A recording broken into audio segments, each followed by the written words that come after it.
I always thought that the bike would be interesting. I always thought it'd be popular. I had no idea it was going to be like this. People never imagined that you could ever cycle on water quite like this.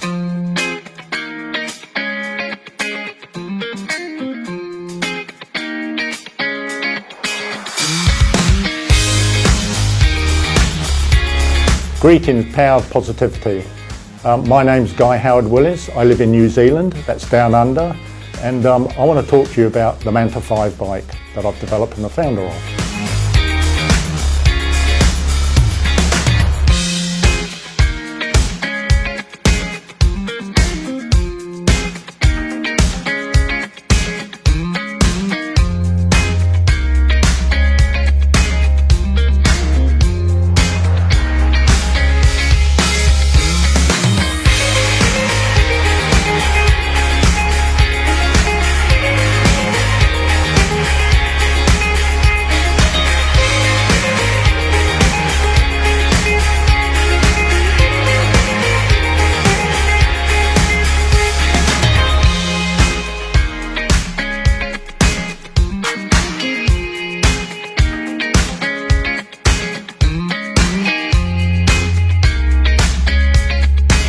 I had this idea in my head of cycling on water. Look, I just really enjoy cycling. I love swimming, so the two things go together as far as I'm concerned. But how can you simulate the cycling experience but on water? People understand what it's like to ride a bike. Everyone knows that you push the pedals around, it turns the chain, turns the wheel, and you move forward. And to do that on water just really captivated a lot of people. The Manta 5 hydrofoil bike is an idea I had for ages. We didn't know if you could sit on a bike and even foil, whether you were weighted the bike and whether you could foil. So we would set up this kind of like contraption. You couldn't really call it a bike, but it had foils on the front and the back, had handlebars and seat, and basically that was it. And the next thing was, could you propel yourself? Could you pedal a prop? So we re-engineered it. We had a dozen props on the side of the pool. We tried this one, we tried that one, tried that one. And eventually it did go. And then the next thing we had to do, well, if you can ride the bike in a straight line and turn, what if you came off? What if you came off in deep water? How would you get going again? We used to go to the swimming pool late at night in the dark, 9 o'clock to 11 o'clock, that's what we booked it for. There was no one else around.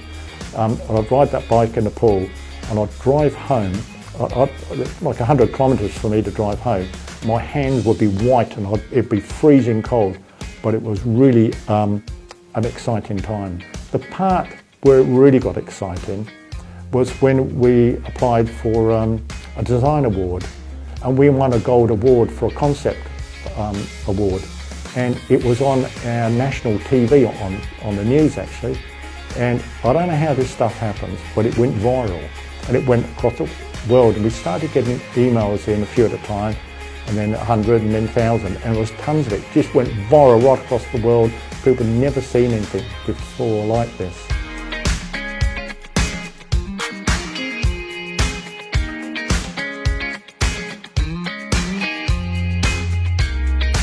What's really inspired me more than anything, I guess it's the fact that this is something that hasn't been done before. I often wonder why it hadn't been done before, and there's a very simple reason for that. It's just really, really difficult. There's times when I felt like giving up, a few times when I felt like this is just, I need to just bring this to an end, it's not going to work. Then we'd get a breakthrough and I'd be off again. The times that happened was countless. You know, it was just always a little breakthrough. I got so excited and then we'd be off again. But perseverance, I think, counts for a lot of things. Not giving up, that counts for a lot of things. Being positive and thinking this is going to work counts for a lot too as well.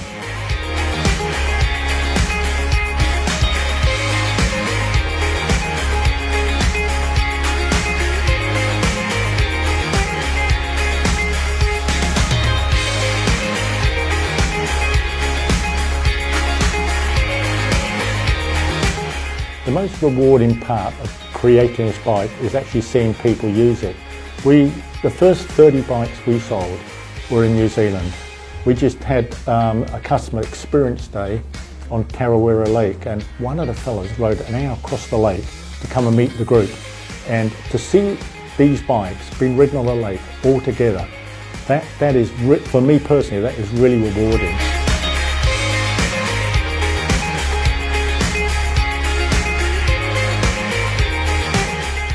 The interesting thing is, this bike, when we first designed it, it was a manual model, and it worked really well if you were fit.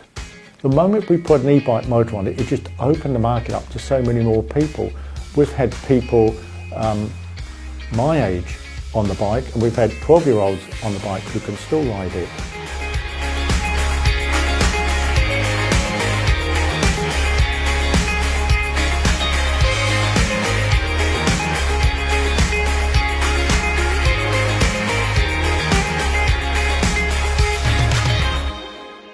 Will this one day be an Olympic sport?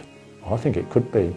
If we develop a manual model that you can race, it becomes competitive. Yes, it could well be an Olympic sport, so watch out for that one.